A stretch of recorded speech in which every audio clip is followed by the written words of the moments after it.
Бишкекте зына көбөйдү. Жакшылык менен бүтпөйт эч качан. Пайгамбарыбыз айткан, пайгамбарыбыз сөзүнө таянып туруп айтам, ант менен айтам мечитте туруп, жакшылык менен бүтпөйт ушуларчы. Ушунча гостиницалар көбөйдү дейт. Ушундай көбөйдү, аялы үйүндө күйөөсү иштеп түштө деле, ойлойт ал түндөсү деп. Күндүзү деле зына болуп атат дейт. Же болбосо күйөөсү дагы башка жумушта, аялы башка жерде иштейт, ошол жерде чок иштеген бирөөсү менен дагы ушуна сүйлөшүп алган, тияк кетти күндүзү эле зына. Туугандар, ыймандан ажырайсыңар, Кудай сактасын, баарыбызды сактасын, үй бүлөбүз, бала чакабыз, туугандарыбыз сактасын. Зынадан коркойлу. Ыйман ажырап турат деп пайгамбарыбыз айткан. Bunun kesepeti öte жаман, kan менен бүтөт. Kan менен бүтөт. Kan төгүү көбөйөт деген пайгамбарыбыз айткан. Урпак бузулат. Кээ бирлеринин бала чакасы бар, кээ бирлеринин уже неберелери бар, ушундай зынага барат. Кудайдан коркойлу, болбоду өлүмдөн коркойлу. Кандай жашасаң да, кандай чырайлуу болсоң да, канча бай болсоң, канча бий болсоң да, баары өлөсүң да турабы. Кайка барасың? Ким дегендер өлдү го. Ленин, Сталин өлүп калды го. Хотя мынаны түшүн жердеги. Узакка барбасаң дагы. Ким дегендер өлдү? Ким деген байлар өлдү? Ким деген матанас хаттал анбия, адамдарга чепуха, пайгамбарлар өлгөн дүйнөдөн. Ушу өлүмдү эстеп көр, караңгы көрдү эстеп зынадан кайткыла. Авир керек, авир керек. Балаң билип калса кандай, кызың билип калса кандай, ата-энең билсе кандай, күйөөң билип калса кандай, аялың билип калса кандай. Кичине бир утурумдук рахат үчүн сен түбөлүктү дозокту сатып алып атасың да. Кичине утурумдук рахат үчүн шайтанга алданып, канча авирсиздикке барып атасың. Bir bala aytıp geldi bana. Şunday gözümde jaş alıp aytıp geldi. Толук маалыматтары менен. Тоба кылдым дедим, я Алла, тоба кылдым. Кудай сактасын туугандар. Аз мына караңыз, мына живой вопрос, живой суроо.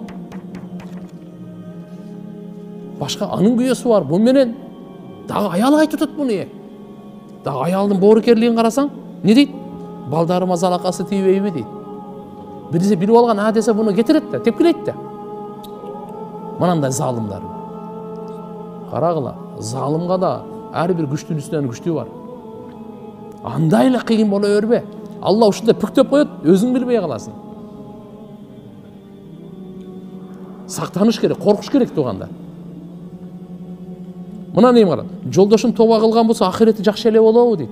Энени карай. Аялды карай, балдарына күйүп, дагы эле жолдошунун ахиретин ойлоп, тоба кылсын. Ким уккан болсо, эркекпи, аялбы, тоба кылгай. Алла Таалам берген жашоону татынакка өткөрөйлү.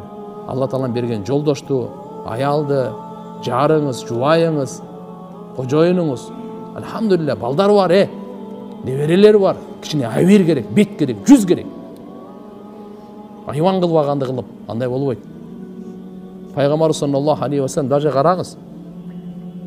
Пайгамбарлардын аялдары кафир болушу мүмкүн. Зынакор болушу мүмкүн эмес.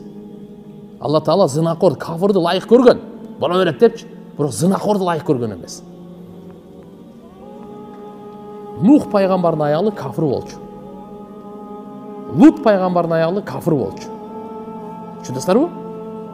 Алардын никесинде шариятта боло берет эле. Биздин шариятта болбойт. Аларда боло берет эле. Бирок бир дагы пайгамбардын аялы зынакор болгон эмес. Зынакор пайгамбар болбойт. Пайгамбар зынакор болбойт тууган. Пайгамбар саллаллаху алейхи ва саллям айткан, менин ата тегим адам эле исламга дейин бирөө дагы ушундай эме суюктук кылган эмес. Аяк суюктук кылган эмес. Зына кылган эмес, арамга барган эмес. Ата текти сактайлы. Мына ушунун бардыгы неден болуп атат? Телефондон болуп атат. 99% телефондон болуп атат. Телефондон болуп атат тек көрүп.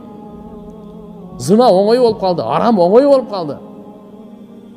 Ушу телефондон көрдү карап туруп. Бузулуп атат. Пайдалуу нерсени алайлы. Пайдасыз нерсеге кирип, өзүңүздүн ахиретиңизди бузбаңыз. Кабырыңызды жыланга толтурбаңыз.